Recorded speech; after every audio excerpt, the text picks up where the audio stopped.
से तैयार होगा, नाश्ता थोड़ा सा लेगा, 10 बजे खाना खाएगा, और 10 बजे भोजन करके घर से गया और 5 बजे स्कूल कॉलेज से फ्री हुआ, तो आते ही साथ उसको भोजन चाहिए। क्या आपका रात्रि भोजन का त्याग? त्याग व्याग तो कुछ नहीं है, भूख लगाई। क्यों? 10 बजे खाना खाया था। 10 साढ़े 10 बजे कोई खाना खाएगा, उसको 5-6 बजे भोजन चाहिए ही चाहिए, त्याग हो या ना हो। ऐसी दिनचर्या यदि कोई बनाए तो रात्रि भोजन त्याग उसका सहज चल सकता है। पर ऐसी दिनचर्या आज की व्यापारिक समाज नहीं बना पा रही है, जिसका परिणाम है धर्म करने वाले खूब निष्ठा से कर लेते हैं, वो बात अलग है, लेकिन सामान्य जन को उस दिनचर्या में ढलने में असुविधा महसूस हो रही। उसका कारण आपका टाइम टेबल बिगड़ गया है, इसलिए रात्रि भोजन का त्याग आपको बहुत कठिन लगने लगा है। चलिएगा, इसे भी आप करें। करने वाले तो 12 बजे सो करके, 1 बजे सो करके भी 5 बजे उठ जाते हैं। यदि आपने मन में संकल्प ले लिया, रोज रोज तो नहीं कर पाएंगे, पर किसी दिन व्यस्तता में, किसी दिन आवश्यकता में आपको विलंब हो भी गया, आप बहुत देर से भी सोए और दिनचर्या में आपकी परिपक्वता है और सुबह उठते ही है, तो 12-1 बजे सोने वाला भी 5 बजे उठ करके अपनी दिनचर्या में लग सकता है। पर यह क्रिया उसकी लंबे समय तक नहीं चलेगी, 2-4-8 दिन एडजस्ट कर सकता है। कम से कम 6-7 घंटे उसको विश्राम करने के लिए चाहिए। स्वास्थ्य की दृष्टि से 6-7 घंटे उसको चाहिए। तो इतना होता है तो वो लंबे समय तक करेगा। कभी कभार कर सकता है, और रात में नहीं सो पाएगा तो दिन को किसने मना किया है? दिन में सो लेगा, कहीं ना कहीं तो पूर्ति करेगा ही करेगा। उसको, उसके शरीर को उतनी निद्रा चाहिए ही चाहिए। तो ऐसा करने पर यदि आप अभ्यास में हो तो भी कर सकते हो, लेकिन जिनका अभ्यास नहीं है उनको असुविधा होती है। जल्दी उठने के भाव से जल्दी सोना चाहिए। जनरली 11 बजे के आसपास सो जाना चाहिए और 6 बजे के आसपास उठ जाना चाहिए। और यदि कोई व्यक्ति अपनी नियमित दिनचर्या में, महाराज जी आए हो या ना आए हो, कोई समारोह हो या ना हो, कोई ट्रेन पकड़नी हो या ना पकड़नी हो, बस से जाना हो या ना जाना हो, यदि दिनचर्या में 11 के आसपास सो जाता है और 6 बजे उठता है, तो उसका पूरा दिन बहुत अच्छे तरीके से बहुत सारे कामों को करते हुए, क्योंकि सुबह जितना काम व्यक्ति शांति और एकाग्रता से कर सकता है, उतना काम उसका दिन में उतने अच्छे तरीके से नहीं हो सकता है। इसलिए अपनी दिनचर्या को ऐसा बनाएं, कितनी भी व्यस्तता हो, कितनी भी आवश्यकता हो, 1-2 बजे सोने का क्रम कभी नहीं होना चाहिए। और दूसरी बात है, 6-7 के बाद सोने का क्रम कभी नहीं होना चाहिए। उठ ही जाना चाहिए, उठ करके तैयार होकर के मंदिर आना चाहिए, समय और सुविधा के अनुसार अभिषेक पूजन में सम्मिलित होना चाहिए, अन्यथा प्रतिदिन दर्शन का भाव होना चाहिए। यहाँ पर बहुत सारे लोग अभिषेक करते, पूजन करते हैं, दिन भर 12 बजे तक लोग मंदिर आते रहते हैं, ये बात तो बहुत अच्छी है, एक धार्मिक पहचान है, और ऐसी धार्मिक पहचान को आपने बना के रखा है, प्रशंसनीय है। इसमें और बढ़ोतरी होना चाहिए, दिनचर्या अपनी उस तरीके से ढलना चाहिए। अब रात्रि भोजन के त्याग की बात है, तो रात्रि भोजन के त्याग में भी लोग निष्ठा रखते हैं, नहीं भी रखते हैं तो घर में जब कभी भी चौका होता है तो फिर थोड़ा त्याग व्याग तो कर ही लेते हैं। कोई आजीवन वाले भी होते हैं, कोई 6 महीने वाले भी होते हैं, कोई महीने 2 महीने वाले भी होते हैं। अपन भी सोचते हैं कि ग्राहक आया है दुकान पर तो उस कस्टमर को छोड़ना नहीं है, जितने में भी सौदा सेट हो, हाँ, उसको उतने ही नियम दे करके पहले पकड़ लो, फिर उसके बाद में, हाँ, उस तरीके से उसको सेट करना पड़ता है। बच्चा है तो बच्चे के हिसाब से नियम देना पड़ेगा, बड़ा है तो बड़े के हिसाब से नियम देना पड़ेगा, बूढ़ा है थोड़ा स्वस्थ रहता है तो उसके हिसाब से नियम देना पड़ेगा, किसान है तो उसका समझना पड़ेगा, व्यापारी है। सबकी परिस्थिति समझ करके उसमें से जो उससे संभव हो सके उसे उतना नियम दे देना भी एक अच्छा संस्कार माना जाता है। एक सी पर्ची से, एक से फार्मूले से कोई भी एक डॉक्टर सारे मरीजों की दवाई नहीं कर सकता है। एक ही फार्मूला, रटा रटाया फार्मूला, तो उससे सारे मरीजों को लाभ नहीं मिलेगा। मरीज की तासीर देख करके, उम्र देख करके, परिस्थिति देख करके जो सजेस्ट करे वो डॉक्टर सक्सेस माना जाता है। और गुरुवर आचार्य विद्यासागर जी ने इस युग में यही सबसे बड़ा काम किया, जो काम आज के समय में क्रांति बना हुआ है, कि दरवाजे पर आने वाले को वापस नहीं लौटाया, प्रोत्साहित किया, उसकी परिस्थिति को समझ करके योग्य जो भी उसके लिए प्रायश्चित वाले को प्रायश्चित दिया, प्रेरणा वाले को प्रेरणा दी, प्रोत्साहन वाले को प्रोत्साहन दिया, आशीर्वाद वाले को आशीर्वाद दिया। जिसकी जो योग्यता रही उसे धार्मिक संस्कार देने के नाम पर, जैनी के कुल के योग्य संस्कार देने के नाम पर उसे वो संस्कार दिया, जिसका परिणाम ये निकला कि रात्रि भोजन के त्यागी तो बहुत बड़े बड़े बने ही, बल्कि उन्हीं में से त्यागी और महाव्रती भी बने, उन्हीं में से बने। जो महाराज माता जी बने हुए हैं वो सब पैदाइशी कोई बहुत बड़े त्याग नियम लेकर के आए, ऐसी बात नहीं। पुण्य लेकर के आए ये बात तो मानना पड़ेगी, लेकिन बचपन से ही गर्म पानी पीने वाले थे क्या? नहीं, तुम्हारे जैसे ही थे, उन्हीं में से तो निकले हैं। परिणाम आज इतने सारे साधक पूरे देश में नई पीढ़ी को तैयार करने में लगे हैं। परिणाम क्या निकल रहा? समाज में जागरूकता बढ़ी है, धर्म के प्रति आस्था बढ़ी है, धर्मात्माओं की संख्या भी बढ़ी है, ये सब प्रशंसनीय है। लेकिन इसके साथ साथ समाज में विकृतियां और बुराइयां किस रूप में पनप रही हैं उस पर ध्यान देना भी जरूरी है, उस पक्ष को, उस पहलू को देखना भी जरूरी है। आज रात्रि भोजन के त्यागी भी मिलेंगे, लेकिन ऐसे रात्रि भोजन के त्यागी भी मिलेंगे जो आहार दान आदि में अपना धर्म समझ करके रात्रि भोजन का त्याग तो कर देते हैं, लेकिन बाहर की छूट रखते हैं। महाराज जी, बाहर की छूट तो रखना पड़ेगी, हम भी उससे सहमत हैं, क्योंकि घर पर आसानी होती है, सुविधा रहती है। कोई व्यापार में, सफर में कहीं भी चला गया और दिन भर अनुकूलता नहीं बनी, इंतजाम नहीं हुआ, तो वो भूखा सोएगा क्या? उपवास करेगा क्या? है, एक आध दिन कर लेगा, 2 दिन कर लेगा, लेकिन 8-15 दिन के लिए टूर पर निकला है तो क्या करेगा? तो दिन में इंतजाम नहीं होता क्या? होता तो है, करने वाला तो दिन में भी इंतजाम कर सकता है। बाहर बास दिन में भोजन नहीं मिल पाता क्या? चाहे तो मिल सकता है, अपना साथ में ले जा सकता है, कोई भी रास्ता निकाले। निष्ठा होगी तो रास्ता उसको दिन में भी निकल सकता।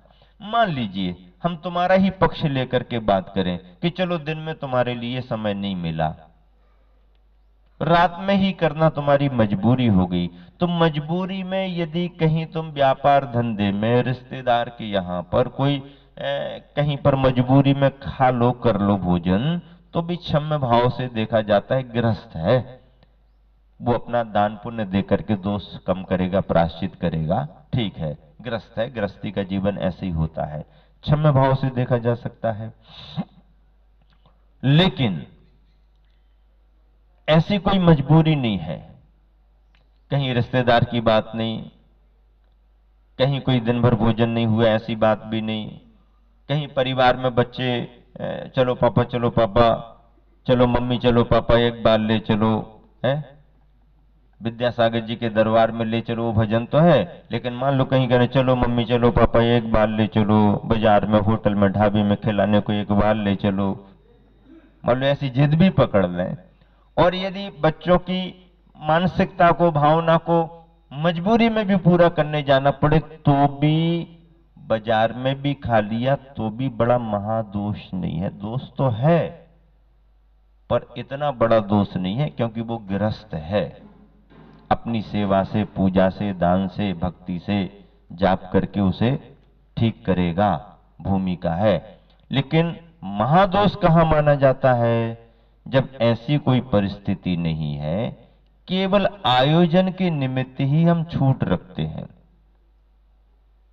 खाने का समय शाम को भी है, घर पर भी खा सकता है, लेकिन आयोजन ख्याल में आ गया तो अब आयोजन के नाम पर बाहर की छूट, आयोजन के नाम पर बाहर की छूट, आयोजन के नाम पर बाहर की छूट रखी तो दोष नहीं, महा महा महा महा महा दोष है। आप कहोगे कि बाहर की छूट इसलिए नहीं थी, आयोजन के लिए नहीं थी, मजबूरी के लिए थी, इमरजेंसी थी। आयोजन इमरजेंसी नहीं होता, आयोजन आकर्षण होता है। आयोजन क्या होता है? आकर्षण। आकर्षण के लिए छूट नहीं थी, मजबूरी के लिए छूट थी। आज जैनी लोग बढ़ चढ़ करके रात्रि भोजन के त्याग की बात तो करते हैं और महाराजों को आहार देने में भी नियम ले लेते हैं और बढ़ चढ़ करके आशीर्वाद पाने में भी हमने ये त्याग किया वो त्याग किया बताते। लेकिन जब समारोह होते हैं तो दिन में हो तो कोई बात नहीं, दिन में जाकर के खाओ तो भी कोई बात नहीं, 2 बार खाओ 10 बार खाओ तो भी कोई बात नहीं, लेकिन रात्रि में सामूहिक रूप से आयोजन के रूप में कार्ड छपा करके शाम 4 या 5 बजे से लेकर के आपके आगमन तक लिखा जा रहा है और ऐसे आयोजन को देने वाला दे रहा है और रात्रि भोजन के त्यागी लोग भी रात में सम्मिलित होकर के हमारी तो बाहर की छूट है ऐसा मान करके जो मैं परिवार के कुल कुटुंब के खाने में लगे हुए हैं, ये रात्रि भोजन उस स्थान पर उस रूप में उस आयोजन करने में केवल रात्रि भोजन करने का दोष नहीं लग रहा, वहां पर जितने लोग रात में भोजन कर रहे हैं उन सबके भोजन करने के स्थान को लेके, उनके भोजन करने की सामग्री को लेकर के तेरे को भी उतना गुना पाप बढ़ करके भी लग रहा है। अकेले में खाओगे 1 गुना, घर में खाओगे 1 गुना, बाजार में खाओगे 5 गुना, परिवार के साथ खाओगे 10 गुना और आयोजन में खाओगे तो 1000 गुना पाप लगेगा, 1000 गुना ज्यादा दोष लगेगा। आप व्यापारी हो, लिख करके रखना, समझ करके काम करना।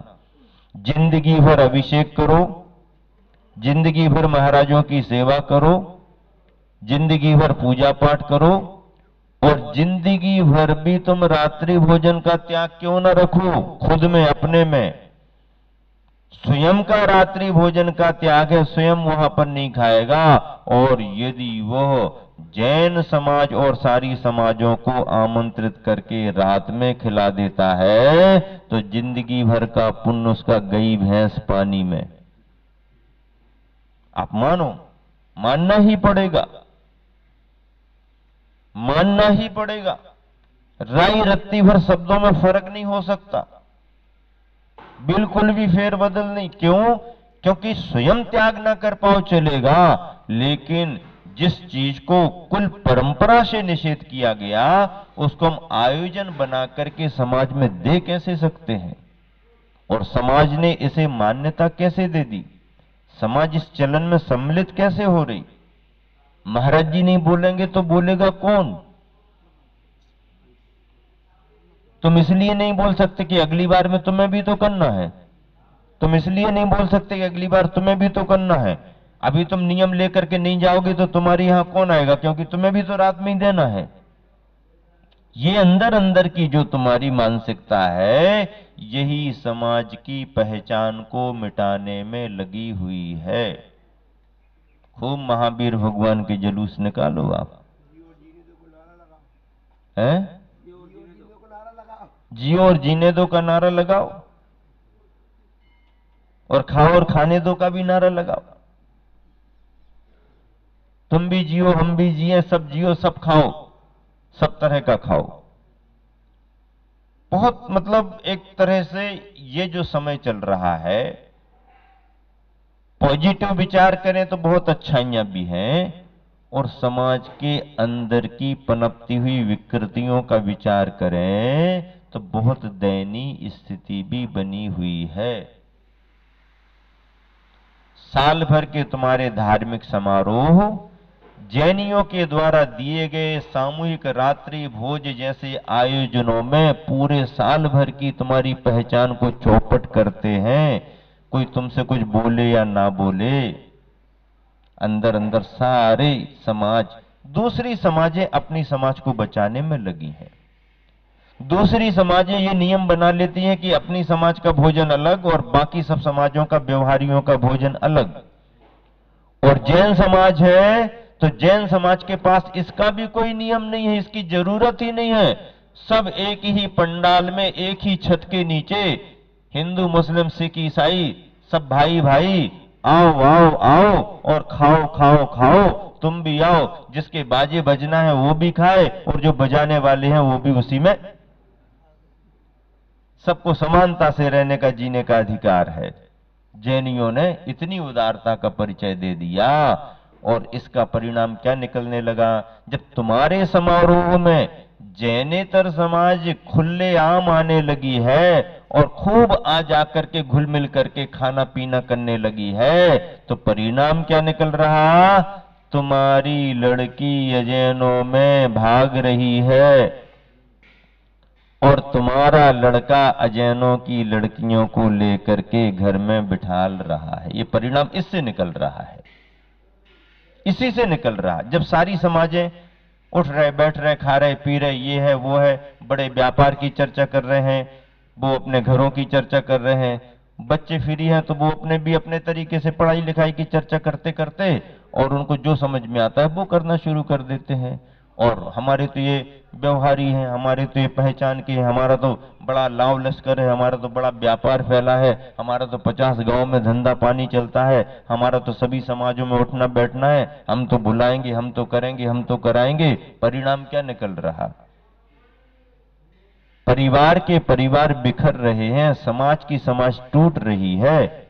जैनियों ने पहचान मिटा दी, केवल ये सोच करके स्टैंडर्ड है हमारा, स्टेटस है हमारा, कमा काय के लिए रहे हैं, खर्च कब करेंगे, इसी में तो करना है खर्च, इसी के लिए तो कमा रहे हैं। और ऐसा सोच करके रात रात भर के कार्यक्रम, महिलाएं संगीतों में लगी हैं, स्टेज शो प्रोग्राम में लगी हैं। जो महिलाएं शादी समारोहों में पारिवारिक और कुल कुटुंब की मर्यादा का ध्यान रख करके, ठीक है खुशी का समय है, खुशियां व्यक्त भी की जाती हैं, महिला वर्ग एक मर्यादा में अपने परिसर विशेष में अपना कर लेती कार्यक्रम। कौन मना करता है? कोई मना नहीं करता, शास्त्र भी मना नहीं करता, गुरु भी मना नहीं करते। मर्यादा रखो, तुम्हारे रिश्तेदार कुल कुटुंब के लोग हों, आप भजन भक्ति जो भी करना है आप अपनी मर्यादा में करो,